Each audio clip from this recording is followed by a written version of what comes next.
तो हेलो मेरे प्यारे साथी, आज इस वीडियो के माध्यम से हम लोग साइंस के वैसे 50 वीवीआई ऑब्जेक्टिव प्रश्न को देखने वाले हैं जो होने वाली 2026 बोर्ड परीक्षा के लिए बहुत ही ज़्यादा इंपॉर्टेंट है।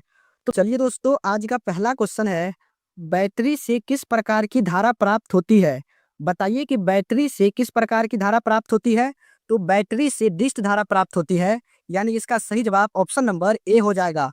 और दोस्तों, किसी भी क्वेश्चन का आंसर अगर आपको पहले से पता होगा तो आप लोग हमसे पहले कमेंट बॉक्स में बताते चलिएगा।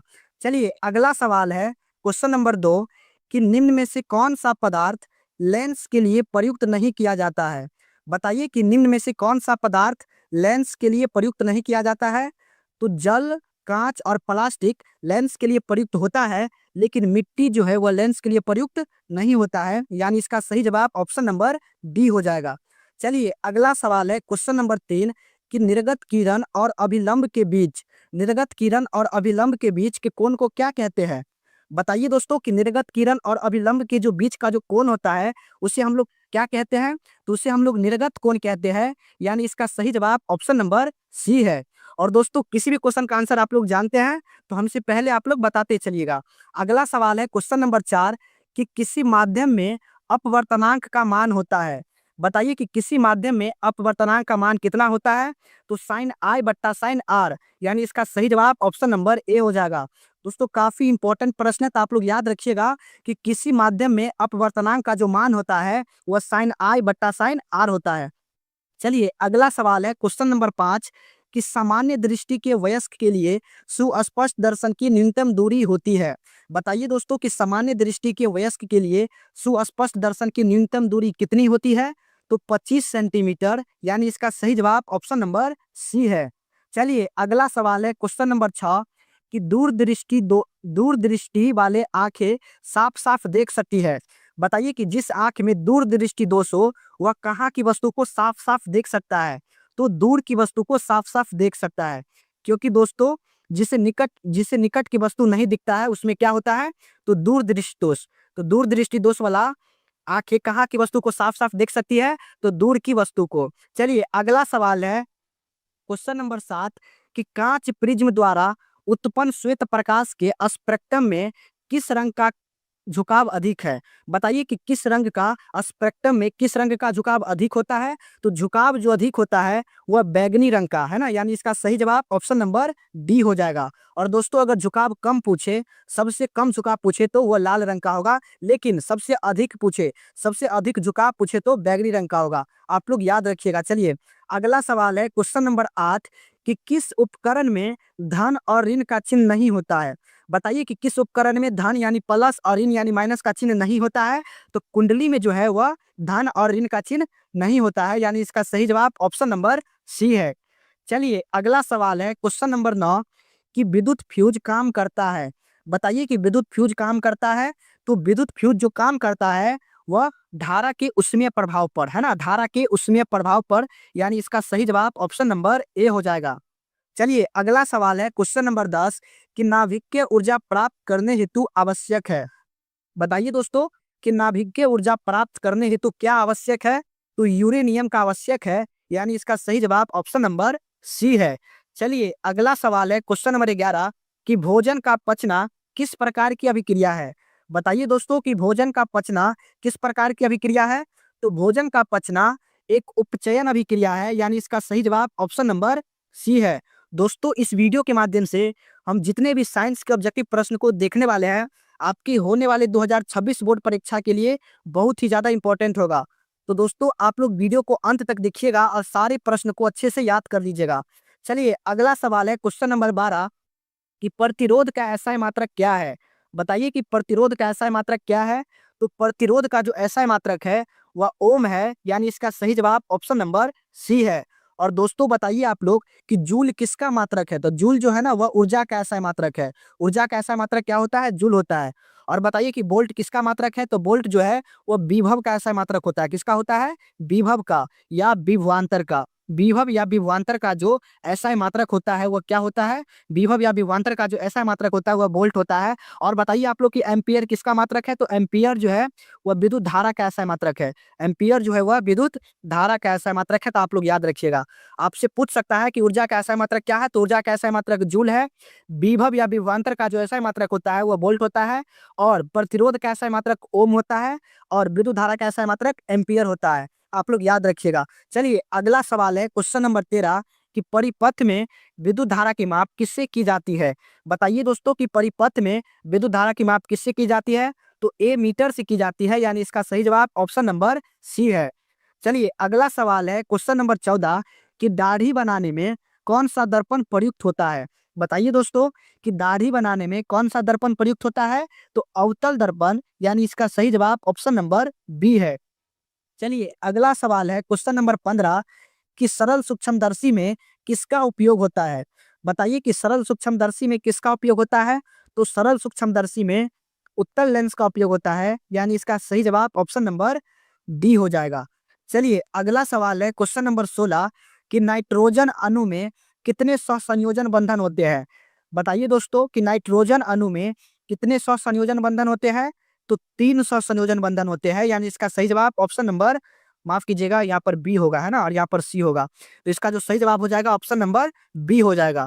चलिए अगला सवाल है क्वेश्चन नंबर 17 कि संगमरमर का रासायनिक सूत्र क्या है? बताइए कि संगमरमर का रासायनिक सूत्र क्या होता है?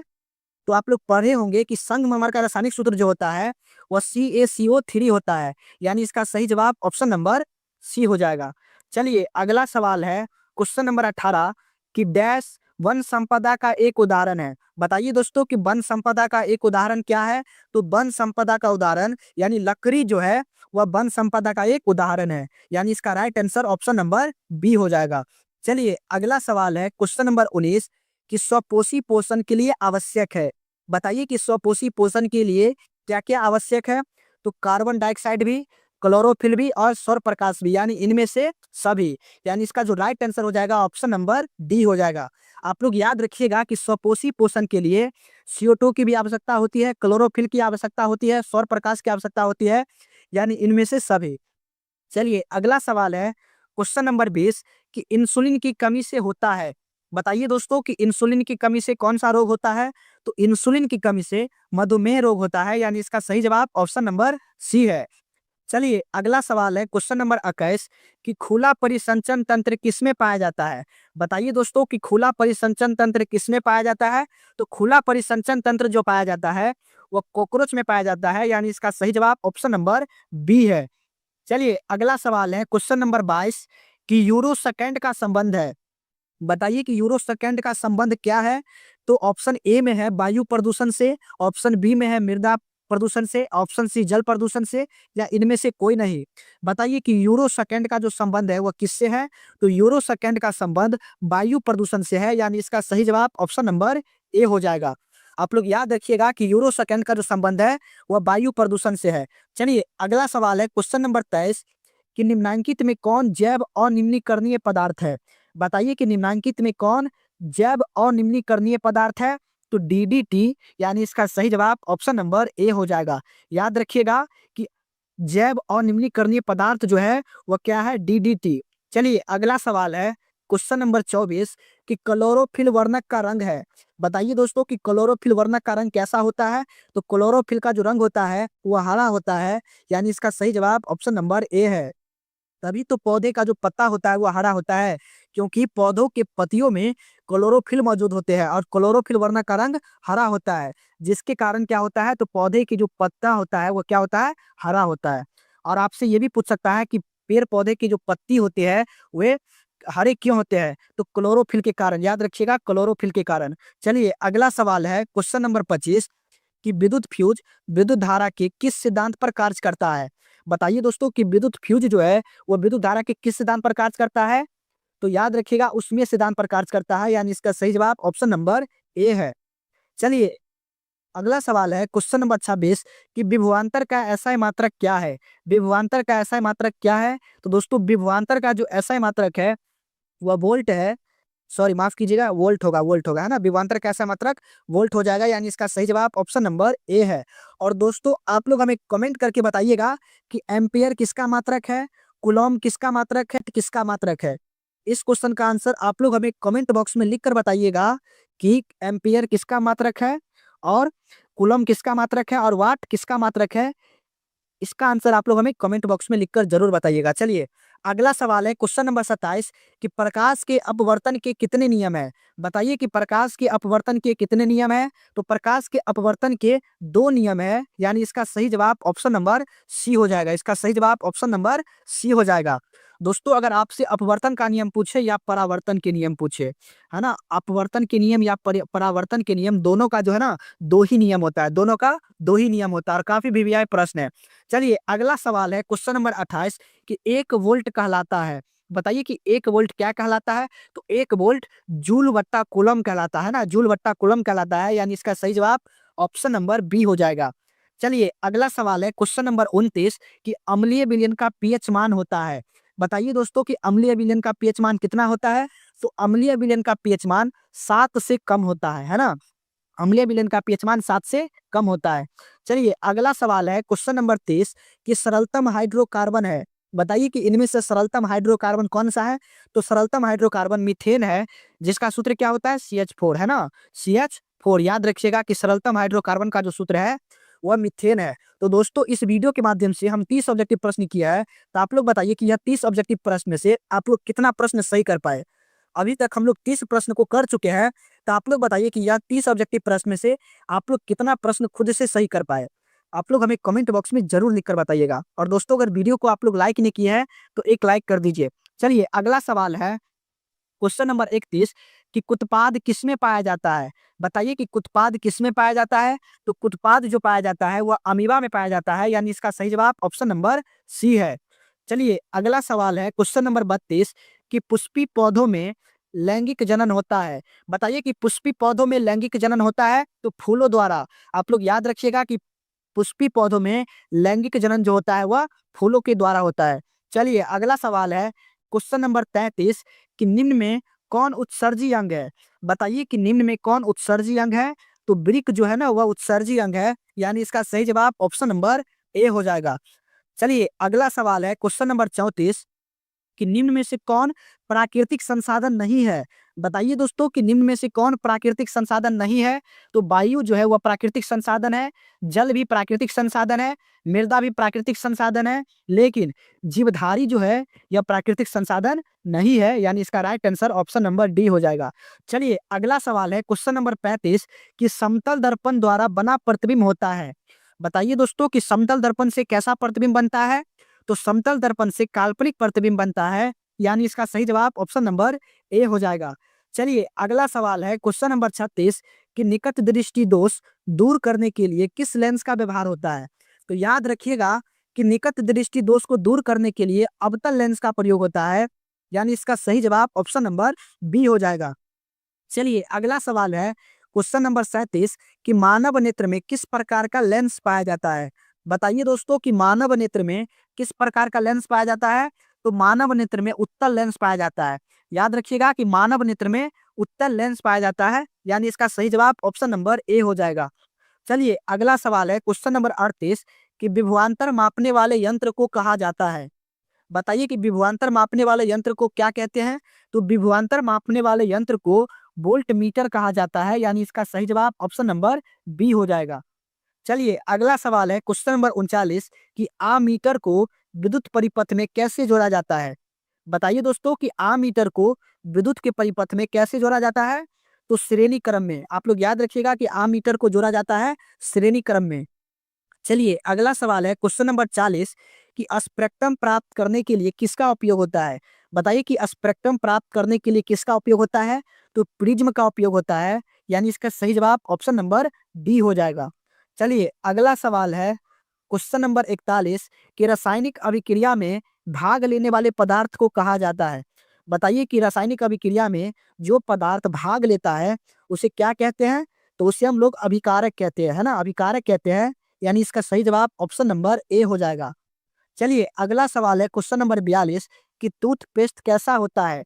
बताइए दोस्तों कि टूथपेस्ट कैसा होता है? तो टूथपेस्ट जो होता है वह क्षारीय होता है, यानी इसका right answer option number B हो जाएगा। चलिए अगला सवाल है क्वेश्चन नंबर 43 कि निम्नलिखित में कौन विद्युत का सुचालक है? बताइए दोस्तों कि निम्नलिखित में कौन विद्युत का सुचालक है? आपको बताना है कि इनमें से विद्युत का सुचालक कौन है? ऑप्शन ए में सल्फर है, ऑप्शन बी में chlorine, option D graphite, option C graphite, option D iodine. तो बताइए कि इनमें से विद्युत का सुचालक कौन-सा है? तो ग्रेफाइट जो है ना वह विद्युत का क्या है? सुचालक है, यानी इसका सही जवाब ऑप्शन नंबर सी हो जाएगा। दोस्तों आप लोग याद रखिएगा कि ग्रेफाइट अधातु है। ग्रेफाइट क्या है? अधातु है और अधातु होते हुए भी यह विद्युत का सुचालक होता है। तो याद रखिएगा, आपसे क्वेश्चन पूछ सकता है कि कौन-सा अधातु विद्युत का सुचालक होता है? तो ग्रेफाइट आप लोग याद रखिएगा।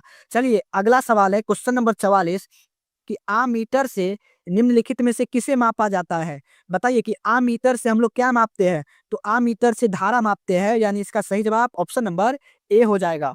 चलिए अगला सवाल है क्वेश्चन नंबर 45 कि वह उपकरण जो विद्युत ऊर्जा को यांत्रिक ऊर्जा में बदलता है। बताइए दोस्तों कि वह उपकरण जो विद्युत ऊर्जा को यांत्रिक ऊर्जा में बदल देता है, क्या है वह? तो विद्युत मोटर है ना। विद्युत मोटर ऐसा उपकरण है जो विद्युत ऊर्जा को यांत्रिक ऊर्जा में बदल देता है। विद्युत ऊर्जा को यांत्रिक ऊर्जा में बदल देता है। चलिए अगला सवाल है क्वेश्चन नंबर 46 कि वायुमंडल में CO2 गैस की उपस्थिति है। बताइए कि वायुमंडल में CO2 गैस की उपस्थिति कितना है? तो वायुमंडल में CO2 गैस की उपस्थिति 0.03% है, यानी इसका सही जवाब ऑप्शन नंबर सी है। चलिए अगला सवाल है क्वेश्चन नंबर 47 कि विद्युत धारा उत्पन्न करने की युक्ति को कहते हैं। बताइए कि विद्युत धारा उत्पन्न करने की युक्ति को क्या कहते हैं? तो जनित्र कहते हैं, यानी इसका सही जवाब ऑप्शन नंबर ए हो जाएगा। चलिए अगला सवाल है क्वेश्चन नंबर 48 कि निम्न में से किसका अर्थ जल होता है? बताइए कि निम्न में से किसका अर्थ जल होता है? तो हाइड्रो का अर्थ क्या होता है? जल होता है ना? हाइड्रो का अर्थ जल होता है। चलिए अगला सवाल है क्वेश्चन नंबर 49 कि परावर्तन के नियम से निर्धारित होता है। बताइए कि परावर्तन के नियम से क्या निर्धारित होता है? तो परावर्तन का नियम से निर्धारित होता है कि आपतन कोण परावर्तन कोण के बराबर होता है ना। आपतन कोण परावर्तन कोण के बराबर होते हैं। दोस्तों परावर्तन के 2 नियम होते हैं, उसमें से एक नियम ये कहता है कि आपतन कोण परावर्तन कोण के बराबर होता है। चलिए अगला सवाल है क्वेश्चन नंबर 50 कि लेंस में मुख्य फोकस की संख्या कितनी होती है? बताइए कि लेंस में मुख्य फोकस की संख्या कितनी होती है? तो लेंस में जो मुख्य फोकस की संख्या होती है वह 2 होती है, यानी इसका सही जवाब ऑप्शन नंबर ए है। तो दोस्तों इस वीडियो के माध्यम से हम लोग 50 ऑब्जेक्टिव प्रश्न को किए हैं, तो आप लोग बताइए कि यह 50 ऑब्जेक्टिव प्रश्न में से आप लोग कितना प्रश्न खुद से सही कर पाए? आप लोग हमें यह कमेंट बॉक्स में लिखकर बताइए कि यह 50 ऑब्जेक्टिव प्रश्न में से आप लोग कितना प्रश्न खुद से सही कर पाए। हम आज की इस वीडियो को यहीं पर समाप्त करते हैं। तो दोस्तों अगर वीडियो आपको पसंद आई है तो एक लाइक ज़रूर कीजिएगा, और अगर आप चैनल पे नए हैं तो चैनल को ज़रूर सब्सक्राइब कर लीजिएगा, क्योंकि दोस्तों इस चैनल के माध्यम से आपको हर रोज़ क्लास 10th का इंपॉर्टेंट क्वेश्चन मिलता रहेगा, जो आपके होने वाली 2026 बोर्ड परीक्षा के लिए बहुत ही ज़्यादा इंपॉर्टेंट होगा। तो चलिए दोस्तों मिलते हैं हम लोग